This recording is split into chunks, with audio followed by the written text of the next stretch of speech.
सालों पहले एक नगर में किसी सेठ के 7 बेटे रहते थे। सभी की शादी सेठ ने समय रहते करवा दी। सातों बहू मिलकर घर का काम भी किया करती थीं। उन सभी में से सेठ की सबसे छोटी बहू खूब संस्कारी थी। एक दिन यूं ही काम करते हुए घर की बड़ी बहू ने अपनी देवरानियों से कहा कि घर को लीपने के लिए पीली मिट्टी नहीं है, जंगल जाकर मिट्टी लानी होगी। जेठानी के ऐसा कहते ही सभी उसके साथ घर लीपने के लिए मिट्टी लाने के लिए निकल गए।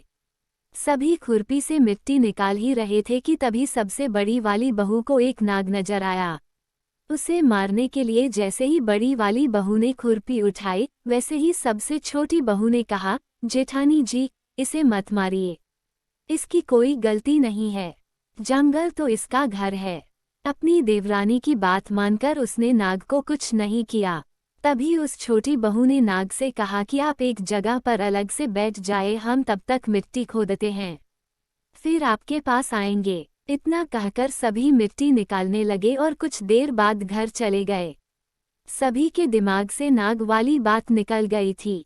अगले दिन छोटी बहू को अचानक से याद आया कि उसने नाग को इंतजार करने के लिए कहा था। वो तुरंत अपनी सभी जेठानियों को अपने साथ लेकर नाग के पास चली गई। वहां देखा तो वो नाग उन सभी के इंतजार में उसी जगह पर बैठा हुआ था। नाग को देखते ही छोटी बहू ने प्यार से कहा, भैया, कल हम लोग आपके पास आना भूल गए थे, उस बात के लिए आप हमें माफ कर दीजिए। जवाब में नाग बोला, तुमने मुझे भाई कहा है, इसलिए मैं तुम्हें दंड नहीं दे रहा हूँ, नहीं तो अब तक मैं तुम्हें डस चुका होता। आज के बाद में तुम हमेशा के लिए मेरी बहन रहोगी। अब तुम अपने भाई से कोई वरदान मांग लो, मैं तुमसे बहुत खुश हूँ। इतना सब सुनने के बाद छोटी बहू ने नाग को बोला, मेरा कोई भी सगा भाई नहीं है, इसलिए मैंने आपको भाई कहा था। अब से आप मेरे भाई हो, अब हरदम मेरी रक्षा करना आपका फर्ज है, बस यही वरदान मुझे आपसे चाहिए। नाग ने हर कदम पर साथ देने का वादा किया और अपने रास्ते निकल गया। सेठ की सारी बहू भी अपने घर लौट गईं। कुछ समय बाद नाग इंसान का रूप बनाकर अपनी बहन से मिलने सेठ के घर गया। उसने सेठ से कहा कि मेरी छोटी बहन को बुला दो, वो आपकी छोटी बहू है। पहले तो उनके मन में हुआ कि बहू का कोई भाई ही नहीं था, ये कहाँ से आ गया। फिर भी उन्होंने अपनी छोटी बहू को बाहर बुलाया। नाग ने फिर साथ में बहन को अपने घर लेकर जाने की बात की। सेठ ने इसकी भी आज्ञा दे दी। तभी नाग ने अपनी बहन से पूछा, कहीं तुम मुझे भूल तो नहीं गई हो न? जवाब में बहन बोली, नहीं भैया, मैं आपको बिल्कुल नहीं भूली हूँ।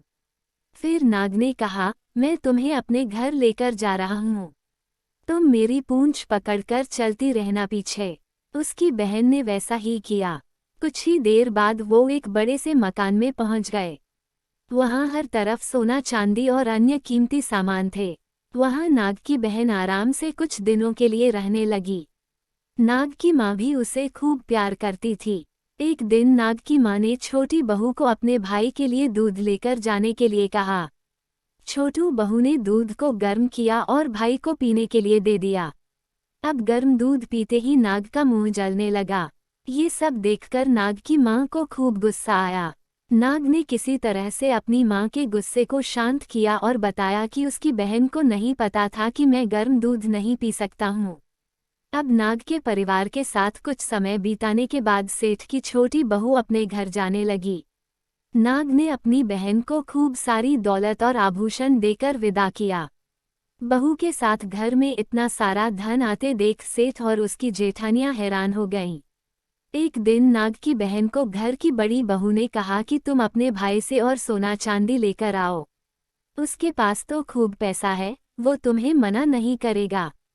छोटी बहू ने अपने भाई नाग को ये बात बताई। इसके बारे में पता चलते ही नाग ने अपनी बहन का घर तरह तरह के आभूषणों से भर दिया। सभी जेवरातों में से एक हीरे का हार बेशकीमती था। उसे देखते ही हर किसी का मन उस पर आ जाता था। होते होते उस हीरे की हार की खबर राज्य की रानी तक पहुंची। उसने छोटी बहू से हार लेकर खुद अपने पास रख लिया। दुखी होकर सेठ की छोटी बहू ने अपने भाई को इसके बारे में बताया। गुस्से में उसके नाग भाई ने रानी के गले के हीरे के हार को नाग बना दिया। इससे डरकर रानी ने एकदम हार को अपने गले से उतारा और सेठ की छोटी बहू को महल बुलवाया। उसके महल पहुंचते ही रानी ने छोटी बहू को बताया कि कैसे हार उसके गले में नाग बन गया था और उससे इसकी वजह पूछने लगी।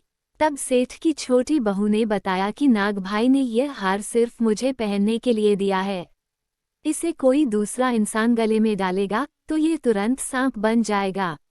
इस बात को सही साबित करने के लिए रानी ने सेठ की छोटी बहू को सांप बन चुके हार को पहनने के लिए कहा।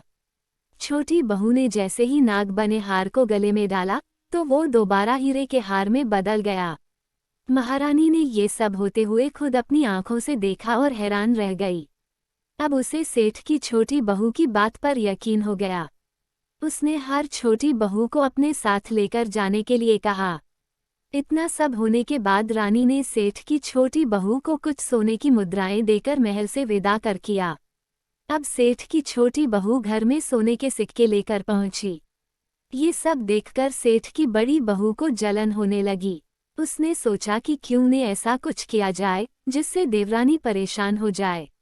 उसने अपने देवर से पूछा, आखिर तुम्हारी पत्नी को इतने आभूषण, धन ये सब कुछ कैसे मिल रहा है? तुम्हें उस पर ध्यान देना चाहिए। यूं ही तो कोई किसी को इतना सारा धन, जेवरात और सोने के सिक्के नहीं दे देता है। पता करो कि आखिर क्या मामला है। भाभी से अपनी पत्नी के बारे में इतना सब सुनने के बाद उसके मन में अपनी पत्नी के लिए शक पैदा हो गया। उसकी हर बात को वो शक भरी निगाहों से देखने लगा। एक दिन इस बारे में उसने अपनी पत्नी से बात की। खुद के लिए अपने पति से ऐसा सब सुनने के बाद वो दुखी हो गई। उसने सीधे अपने नाग भाई से मुलाकात की और अपने पति द्वारा कही गई सारी बातों के बारे में बता दिया। अपनी दुखी बहन को देखकर नाग को भी गुस्सा आया। सीधे वो अपनी बहन के पति से मिला और बोला कि अपनी बहन को जेवरात और दूसरे तोहफे मैंने दिए हैं, तुम्हें उस पर किसी भी तरह का शक करने की जरूरत नहीं है।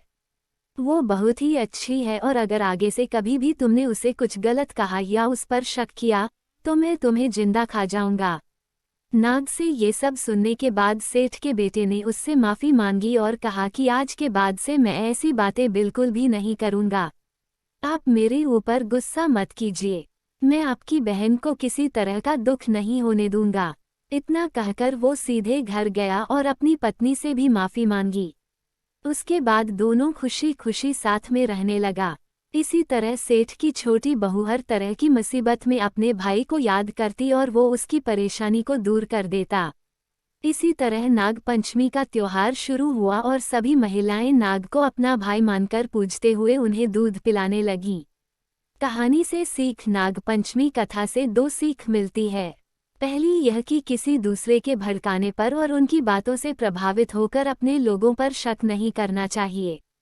दूसरी सीख है कि अच्छा करने और सोचने वालों को उसका सकारात्मक फल जरूर मिलता है। अगर आपको कहानी अच्छी लगी हो तो चैनल को लाइक और सब्सक्राइब जरूर करें।